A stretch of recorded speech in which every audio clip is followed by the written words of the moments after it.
Thank you, Daniel Pelt, the chairman of Technion UK, Jack and Charlotte Churchill, Professor Peretz Lavie, president of the Technion, Professor Alan Dershowitz, lords, ladies and gentlemen.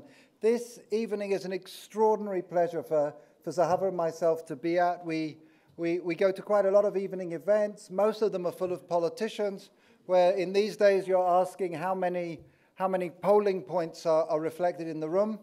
Often it's groups of lawyers, and then I find myself asking how many chargeable hours are collected in the room. But on an evening for Technion, you have to ask yourself how many IQ points, or at least Nobel Prizes, are collected in the room, and it's an absolute pleasure to be here. You know, really most of the events that I go to are events that are focusing on the problem. And this evening is an evening which is devoted to focusing on the solution. And it's really a pleasure to be here. When I say the problem, we really have extraordinary challenges at the moment. You know you have challenges in Israel. You know it's a complicated situation when you go there, and even the taxi drivers are not telling you what the answer is. And so we truly are at a very difficult situation.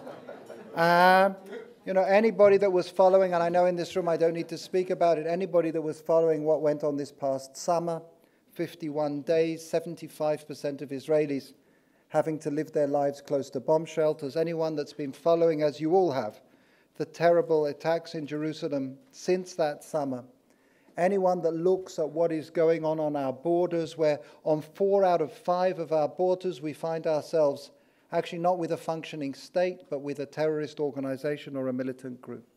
These are extraordinary challenges. And obviously we have to respond to them, and in its own way, Technion is part of that response.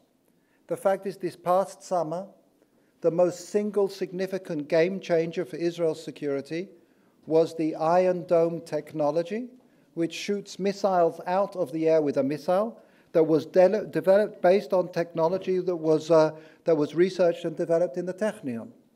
And not just the ideas, the personnel. This past summer, 600 Technion students were called up to actually serve in the defense of the State of Israel. So that's a response to some of our challenges. But we have challenges not only in our region in the Middle East, but here in the UK. As anybody that reads the papers know, that anybody that samples the public atmosphere knows that sadly there is an atmosphere of public delegitimization of Israel. An attempt to turn Israel into the Jew amongst the states. And I cannot help, although we'll be speaking about him later, but pay my personal tribute to Professor Alan Dershowitz, who proves what a single voice, if it is forceful enough, it is passionate enough, if it is thoughtful enough, it is inspiring enough, can do not just to make the case for Israel, but to empower so many other people to raise their heads and their voices as well. Thank you very much indeed.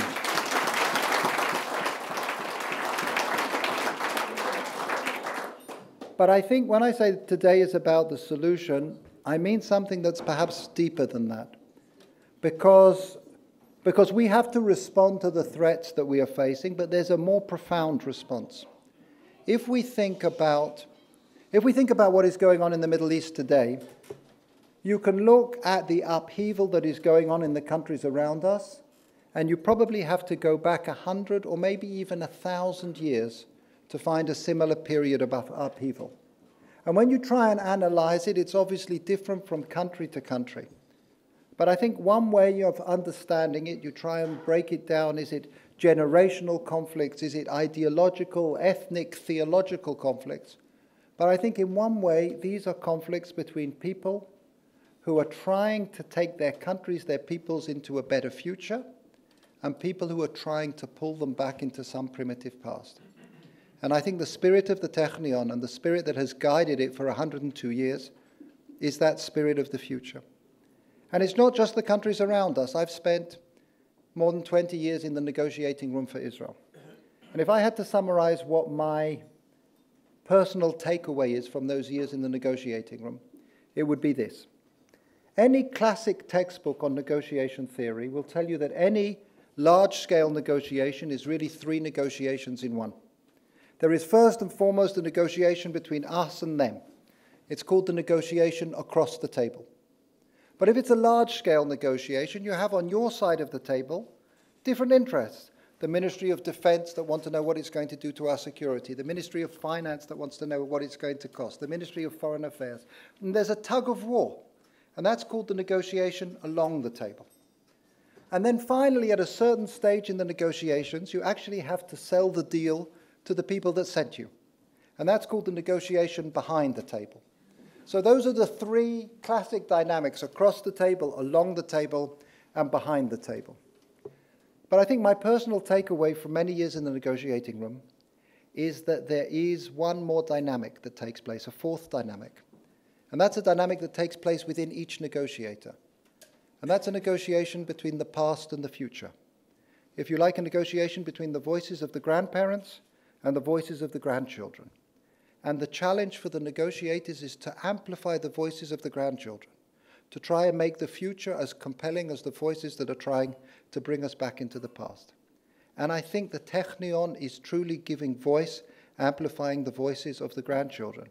And the bridges that it builds as we see between the Technion and Churchill College in Cambridge, and we're so pleased that that program is now going to be spreading to other campuses here in the UK. Those bridges between the Technion and Imperial Colleges, what we know the amazing work with Cornell, those are bridges that are built on a passionate commitment to the future. And of course, it is so appropriate that this evening the honor that is given to Professor Dershowitz is in the name of Winston Churchill, because he himself, not only did he embody that himself, but he expressed that aspiration, and if you like, that challenge to Israel when he visited Israel in 1929, not so long after the Technion itself was founded. What did he say about Israel?